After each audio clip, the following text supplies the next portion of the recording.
yang datang anak sama bapaknya. Anak sama bapaknya dulu datang setengah satu, diobati sesuai dengan SOP kita. Anak dilakukan ronsen dan bapak kena ada luka belum dijahit, kita tawarkan untuk dijahit. Tapi kata si bapak nanti tunggu istrinya datang. Jam 5 mereka istri sama anaknya datang dan mereka mendapatkan juga ikut berobat. Jadi ada orang 4 yang berobat, anak sama istri dan suaminya. Keempatnya dilakukan jahit, anaknya juga dilakukan tindakan pengobatan, istrinya dan 2 orang anak. Nah pada saat pukul 8 mereka datang ke loket pendaftaran. Pas belakang loket pendaftaran, karena ini kasus kecelakaan lalu lintas dan pasien tidak kita arahkan untuk melengkapi berkas di BPJS. Salah satu dari BPJS kan harus ada laporan polisi. Nah, karena ada beberapa penjamin lain dari BPJS PPS 82 harus laporan polisi. Kalau dulu cukup surat keterangan kecelakaan, sekarang harus laporan polisi. Dilemanya, laporan polisi untuk warga yang kecelakaan ada penumpang, biasanya ada tersangka dan ada korban. Akhirnya mereka bingung kan. Tapi kita tanya dulu, ada solusi lain nggak atau tidak? Akhirnya kita sarankan untuk dana penunjang. Tadi dana penunjang ini ada beberapa persyaratan yang harus dilengkapi juga. Surat keterangan kecelakaan lalu lintas, kemudian tidak dijamin oleh BPJS, rekomendasi dinas sosial, keterangan dari kades, foto rumah, itu ada 9 item yang harus itu. Nah ini mungkin buat warga, sudah akhirnya dijelaskan loket, nanti ada keluarga yang datang yang akan bayar.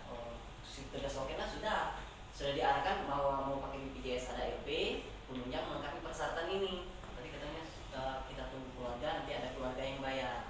Tugas loket tanpa oke lah kalau mungkin ada keluarga lain yang akan bantu untuk bayarnya, dia tetap pilih umum kan.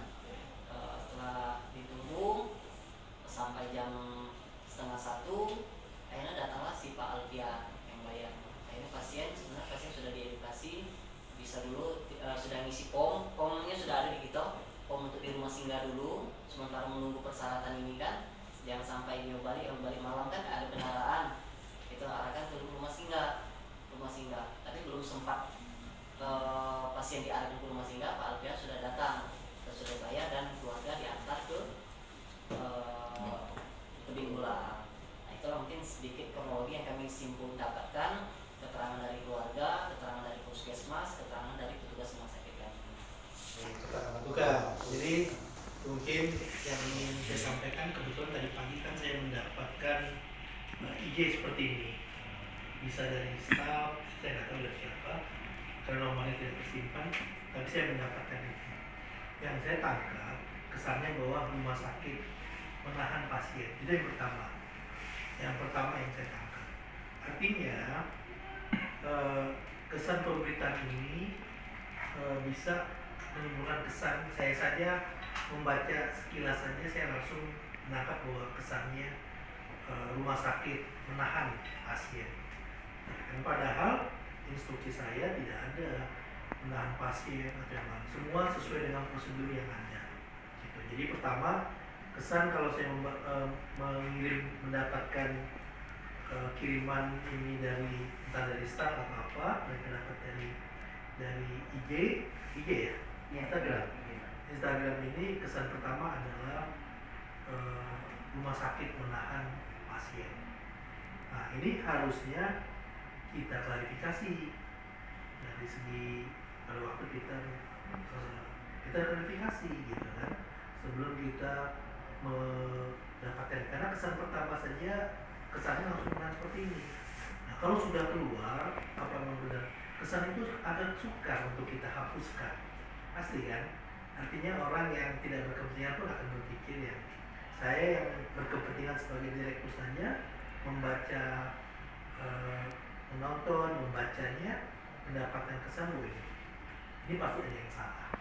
Apakah salah komunikasi, apakah memang salah prosedur, atau memang yang ada. Langsung dari pagi saya lakukan investigasi. Pertama investigasi saya minta SPI, karena kalau memang ada salah etika, salah disiplin, artinya itu menjadi ranah dari SPI. Tetapi karena saya harus melakukan klarifikasi secepatnya agar tidak menjadi berita yang ya artinya menyebar berita yang sebenarnya tidak terjadi, kan itu harus diklarifikasi. Artinya boleh-boleh saja orang menyampaikan berita dari pihak A, tetapi dia harus memberitakannya seimbang oleh pihak B, itu yang ada. Karena itu diatur di dalam kode etik, kita memberitakan suatu berita. Kalau tidak nanti takut dituntut sebagai hoax, ya kan, artinya tidak ada seperti ini. Itu karena buat saya adalah teman-teman dari media LSM itu adalah mitra, kan terbuka. Kalaupun tidak bisa ketemu saya kan banyak kan langsung menelpon saya dengan apa? Dengan by phone, itu kan sebagai kode etiknya kan diperbolehkan. Biasanya kita memberikan jawaban yang lain. Walaupun saya paham bisa saja persepsi di masyarakat dia yakin dengan persepsi itu, tapi di versi rumah sakit ini sesuatu yang berbeda. Silakan itu disampaikan ke masyarakat, biarlah masyarakat menilai. Kalau memang ada pemberitaan yang berimbang. Nah, karena pemberitaan ini tidak berimbang menurut saya harus klarifikasi. Nanti mungkin saya meminta tolong teman-teman media untuk menyampaikan berita dari rumah sakit ataupun dari pihak yang bersangkutan ada berimbang, jangan juga seperti ini. Jadi kalau saya lihat tadi hasil investigasi saya, pertama bisa dipastikan bahwa rumah sakit tidak punya kebijakan menahan, karena ini rumah sakit pemerintah. Artinya rumah sakit pemerintah yang memberikan pelayanan publik buat masyarakat, beda dengan rumah sakit swasta. Ya, jadi kita sepakat dulu, rumah sakit RSUD Sekayu tidak punya kebijakan menahan. Bahkan kita pemerintah ini sudah mempunyai suatu program strategi agar masyarakat tidak punya masalah dalam pembiayaan. Apa yang dilakukan oleh pemerintah, yaitu di masa kepemimpinan kepada Pak Bupati, Pak Nurdin Alek Nurdin, daerah lain belum siap untuk melakukan, kita sudah melakukan yang namanya UHC, yaitu Universal Coverage. Artinya semua warga Muba bisa ditanggung menjadi peserta BPJS, semua warga Muba. Artinya kalau dari situ kan kita tahu tidak akan ada masalah biaya. Itu dulu, ya kan? Jadi semua warga Muba dengan kebijakan pemerintah Kabupaten Musi Banyuasin semua dijaminkan dengan BPJS, yaitu dengan program UHC. Program UHC ini memang masih 96%. Berarti masih ada 4 atau 5% lagi masyarakat yang belum memiliki. Tetapi pada waktu dia membutuhkan pelayanan kesehatan, baik dia di puskes fase pertama, dia otomatis dilayani tanpa biaya. Artinya itu. Tapi pada waktu dia membutuhkan pelayanan lebih lanjut dari puskes, dia harus dirujuk ke rumah sakit rawat jalan. Puskeslah yang akan meng-UHC-kan, mendaftarkan bahwa dia otomatis masuk dari peserta BPJS. Itu dulu kami. Tetapi kalau masyarakat yang membutuhkan kegawatan darurat, dia datang ke rumah sakit akan screening, dilihat dia memiliki BPJS atau tidak. Kalau dia tidak punya BPJS, dia akan ditawarkan, diaktifkan untuk menjadi peserta BPJS. Pasti itu.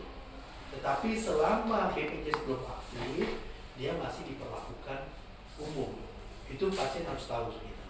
Jadi harusnya pasien apapun di Muba ini, dia tidak ada masalah, mau dia kaya, mau dia miskin, dia tidak ada masalah dalam pembiayaan rumah sakit, karena dia bisa memilih apakah saya ikut UHC jadi peserta BPJS aktif atau saya mau pakai biaya sendiri. Karena biaya sendiri ini artinya undang-undang kesehatan memungkinkan bahwa pembiayaan kesehatan bisa menjadi tanggung jawab masyarakat. Problemnya pasien ini adalah kecelakaan lalu lintas. BPJS memiliki perjanjian kerjasama dengan jasara harja agar tidak overlapping. Semua kecelakaan lalu lintas yang sesuai dengan jasara harja, yaitu kecelakaan ganda, dia menjadi pembiayaannya adalah pembiayaan jasara harja sampai selevel 20 juta. Jadi kalau dia 20 juta, di bawah 20 juta dia dibayar oleh jasara harja.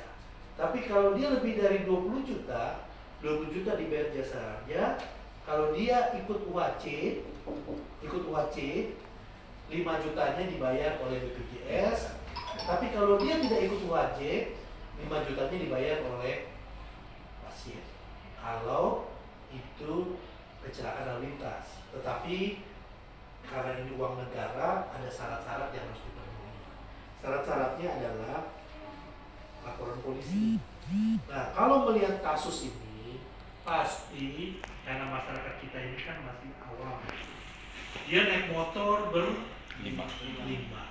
Jelas ini dia khawatir nanti saya sudah kecelakaan, nanti saya jadi tersangka juga. Namanya pasal kelalaian.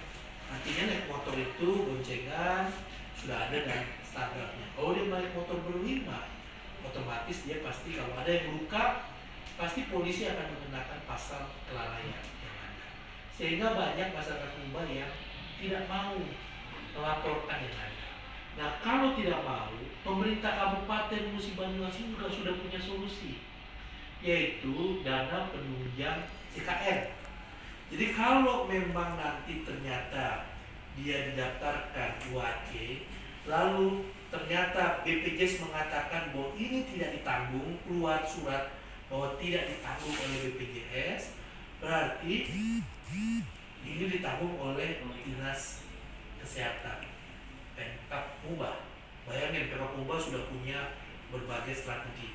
Strategi pertama, kalau orang sakit, BPJS. Kalaupun tidak ditanggung BPJS, asal dia orang miskin, asal orang tidak mampu, bahasanya karena kan masih 15% orang miskin di Mumbai ini secara statistik. Asal orang tidak mampu. Orang tidak mampu ini bukan angka itu saja. Kapan dia tidak menyatakan tidak punya uang, karena tiba-tiba dia tidak punya tabungan, dia bisa dinyatakan tidak mampu. Asal nanti ada syaratnya. Itu surat keterangan tidak mampu dari Kades, rumahnya dilihat di fotonya, rekomendasi dari dinas sosial. Kalau memang itu artinya, karena kita juga tidak ingin ada orang mampu mengambil hak orang-orang yang tidak mampu. Bahasanya mengkorupsi, bahasanya, walaupun dia tidak menyadari itu. Jadi sebenarnya bicara tentang orang tidak mampu ini, kalaupun tidak ditanggung oleh BPJS, pemerintah punya solusinya, yaitu dengan dana pendamping JKN. Jadi artinya tidak mungkin rumah sakit menahan, rumah sakit pasti dibayar. Pertama dibayar oleh BPJS, pertama mungkin dibayar oleh jasara harja, pertama mungkin dibayar oleh siapa? Oleh JKN. Kalau dia pegawai PT atau yang bekerja swasta, dia dibayar oleh BPJS Tenaga Kerja, kita sudah berkata. Terakhir dia dibayar oleh dirinya sendiri.